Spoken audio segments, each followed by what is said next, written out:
Thank you for giving me the permission to speak on the Health and Security, National Security Cess Bill 2025, sir. Sir, I appreciate the reason of bringing the bill. I won't say I object to the bill. I would like to support the bill because I'm not taking away from the intention of the government. We had a very detailed discussion yesterday, and in her reply yesterday, she at length was very practical and a very pragmatic approach of the Honorable Finance Minister of the challenges of tobacco and what the position is today in the larger interest of society. But my first question to the Honorable Finance Minister is why in the form of cess? Just yesterday in a reply, sir, you were present there. She talked about taxation at length, and we have no objection to any of taxation. इससे सरकार चलेगी कैसे अगर जब tax नहीं collect होगा तो? And we are happy to pay tax on these demerit goods. But why in the form of cess specifically for this? And the other question I would seek I hope she indulges us in a clarification. My very learned friend who spoke extraordinarily well today is Sumati.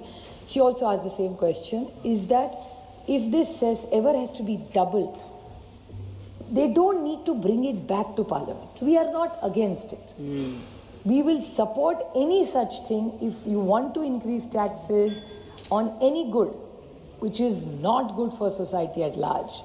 We will support the government. GST अच्छा bill आप लाए, हम आपके साथ खड़े रहे.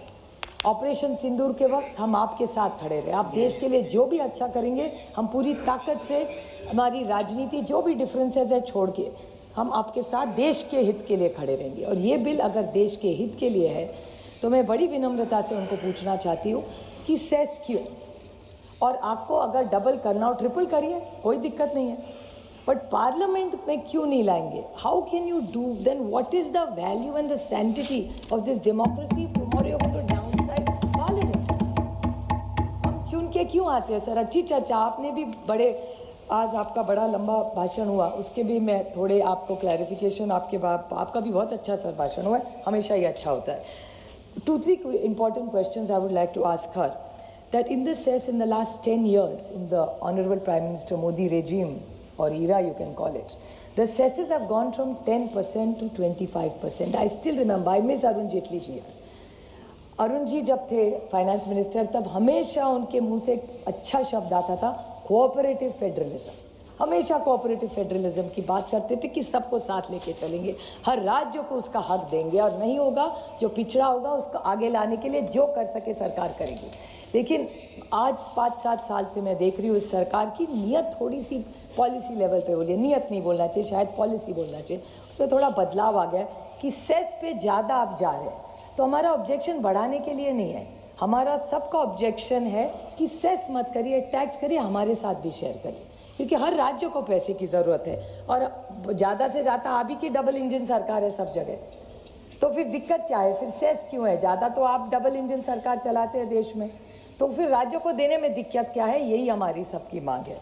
Sir, there is another thing I want to ask for a share clarification. I am not yielding sir, that I want to know what it is the split between health and national security. आप health के दीजिए, अच्छी बात, देश के आरोग्य के लिए आपकी सरकार कुछ कर रही है, हम उसका स्वागत करेंगे, और नेशनल सिक्योरिटी में तो ऑब्वियसली सरकार के साथ ही रहेगी ऑपोजिशन, जैसे मैंने पहले कहा ऑपरेशन सिंदूर में आपके साथ खड़े रहे हम. लेकिन ये स्प्लिट क्या होगा इसके बारे में भी कोई क्लैरिफिकेशन सर आया नहीं है, तो अगर उनके रिप्लाई में ये कह सके तो अच्छी बात होगी. मैं पॉइंट्स रिपीट नहीं करूंगी, लेकिन ये जो बिज़नेस है सर, ये एक हाई प्रॉफिट मार्जिन का बिज़नेस है, इसमें टैक्स इवेजन हो सकता है, मैं मानती हूँ, और सिग्निफिकेंट एडवर्स ये पब्लिक हेल्थ के लिए बहुत ख़राब है, जिसके बारे में प्रोफेसर रॉय ने भी ये कहा. लेकिन मेरी बड़ी विनम्रता से सरकार को विनती है कि हर एक को जेल में डालने से प्रश्न हल नहीं होता. सर, हमने इनकम टैक्स है, इंसॉल्वेंसी है, सब में हम सब मिल के काम करते हैं, और हमारी कोशिश रहेगी कि अगर आप आदमी को जेल में डालो उससे क्या हाल होगा? ये जो इंस्पेक्टर राज बढ़े जा रहा है उससे वो हैरेसमेंट ही होगा. पता नहीं सच हो या झूठ हो, लेकिन अगर कोई बिजनेस कर रहा हो, मैं तो इस बिजनेस के खिलाफ हूँ, मैं तो चाहती हूँ कि ये पान मसाला और गुटखा बैन ही हो इस देश से, पर ये चीज़ें हो नहीं सकती, मैं जानती हूँ. कि हमने तो महाराष्ट्र में गुटखा को बैन किया, इतना ब्लैक में चलता है सर, मैं क्या बताऊँ आपको। कल मैं बोल चुकी हूँ उसके ऊपर। और किसी भी आज देश में किसी के राज्य में खिलाफ में नहीं बोल रही हूँ, न होम मिनिस्ट्री के किसी खिलाफ बोली, पर किसी के राज्य में आप जाइए सर, कॉलेज के पास जाइए, इतना अच्छा रूल पार्लियामेंट में बनाया कि पास में गुटखा या तंबाकू नहीं मिल सकती, लेकिन हर कॉलेज और स्कूल के पास में आजकल मिलता है सर। ये दुख की बात है और ये हर राज्य में हो रहा है। मैं किसी सरकार के खिलाफ नहीं बोल रही हूँ, जो वास्तव है। हम सब के घर में बच्चे हैं, लेकिन इसमें हम बदलाव कैसे लाएंगे, इसके बारे में हम सब ने सर सोचना चाहिए। और ये सेस का सर, मैं सीएजी का रिपोर्ट कोट करूँगी सर, जो पेपर में आया। मैं कोई फाइनेंस एक्सपर्ट नहीं, मैं कल भी कह रही हूँ, मैं हमेशा कहती हूँ, लेकिन ये एक सेंटर का एक रिपोर्ट है, सीएजी का रिपोर्ट है सर, जो पेपर में है। मैं टेबल भी कर सकती हूँ, नहीं तो कोई वहाँ से फिर निशिकांत जी नाराज़ हो जाएंगे कि ये वो आप भी थोड़े आज मेरे से नाराज़ हुए वो रिपोर्ट के लिए IMF के। लेकिन जो मैं पेपर में पढ़ती हूँ सर, थोड़ा पढ़ लेती हूँ, उसी से आपको बोलना चाहती हूँ कि जो हेल्थ सेस है और एजुकेशन सेस है, मैंने बहुत बार जब बजट पे भी बोली हूँ सर, बहुत बार मैंने इनसे पूछा है कि ये सेस कलेक्ट करते हैं आप, वो कलेक्शन, वो पैसा सचमुच वहाँ जाता है क्या। और सीएजी का रिपोर्ट कहता है, सर मैं विपक्ष में हूँ इसीलिए सिर्फ टिका नहीं कर रही हूँ, लेकिन सीएजी रिपोर्ट कह रही है कि health cess, education cess, investor education and protection fund and monetisation of national highway fund, ये सारा जो पैसा कलेक्ट हुआ है और जिसके लिए कलेक्ट हुआ है उसमें पूरा नहीं खर्च किया हुआ है सर। तो ये सीएजी की रिपोर्ट है। तो मैं फाइनेंस मिनिस्टर जी से जवाब मांग रही हूँ कि उसका पक्का क्या हुआ, पैसा कहाँ गया। अगर सीएजी की रिपोर्ट कह रही है नहीं गया, तो पैसा गया कहाँ। हम तो टैक्स भरते हैं सरकार पे पूरा विश्वास रख के, तो जिसके लिए आप ले रहे हैं उसके लिए आप खर्चा नहीं करें। आज बच्चों के स्कूल की आपको तो पता है सर, आप तो कितनी ज़मीन से एकदम जुड़े हुए नेता है, तो क्या है आपको पता है हालत आज हेल्थ केयर की भी। आज टाटा मेमोरियल हॉस्पिटल चले जाओ सर, इतना आयुष्मान भारत के बारे में आपने अच्छा बोला, अच्छा प्रोग्राम है, लेकिन टाटा मेमोरियल हॉस्पिटल में आज भी अगर आप जाओ तो जो गरीब है, जो शोषित है, जो वंचित है, जो पीड़ित है, उसको वो दवाई भी बेचारा खरीद नहीं पा रहा।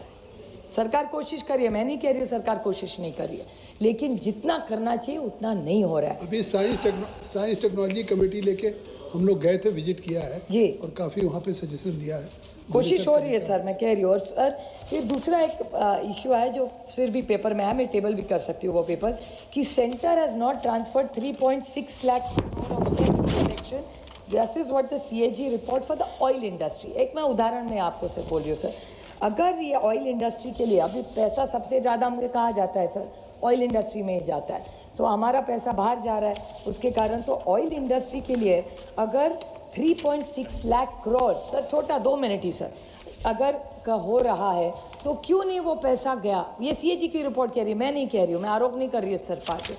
3.6 लाख करोड़ ऑयल इंडस्ट्री के बचा लेते, आप सोचिए सर क्या हमारा सरकार का होता। तो आप सिर्फ इस बारे में आप सोचा करिए सर। और 2-3 जो हेल्थ के लिए भी कर रहे हैं, आप सबको पता है डॉक्टर्स के शॉर्टेजेस है, आप भी बहुत सारा उस पर बोले कि एम्स हो रहे हैं, अच्छी बात है सर, हम उसका स्वागत करते हैं, लेकिन अगर एम्स बढ़ रहे हैं तो वहाँ टेक्निकल लोग हैं काम करने के लिए।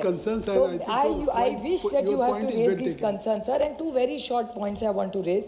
That even you were talking about the economy, I'm very happy, देश का भला हो तम सबके लिए अच्छा है, but 2-3 very small points I want to ask this government just for seeking clarification.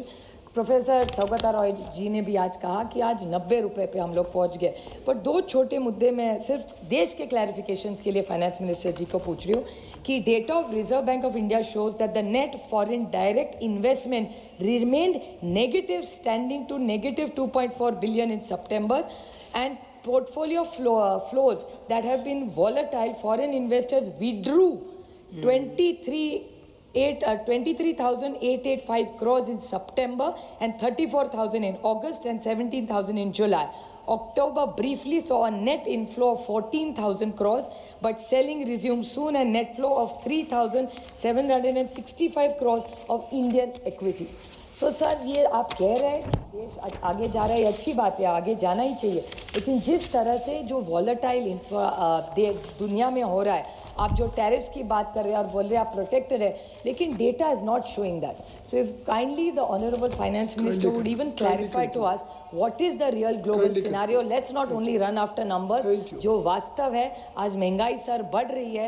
आप अगर भाजी मंड घर जाए तो भाभी को पूछेंगे तो भाभी आपको बता देगी कितनी महंगाई बढ़ रही है. तो इस बारे में आप जरूर सोचिए. We will, but I would appreciate if she clarifies the cess. We are happy to support the bill, but this cess has to be spent for what it is collected for. On your points, I think so in detail. No, but we will expect it because we have people who are objecting and sending it to select committee. We don't want it to select committee if she gives us a clarification. Thank you, sir.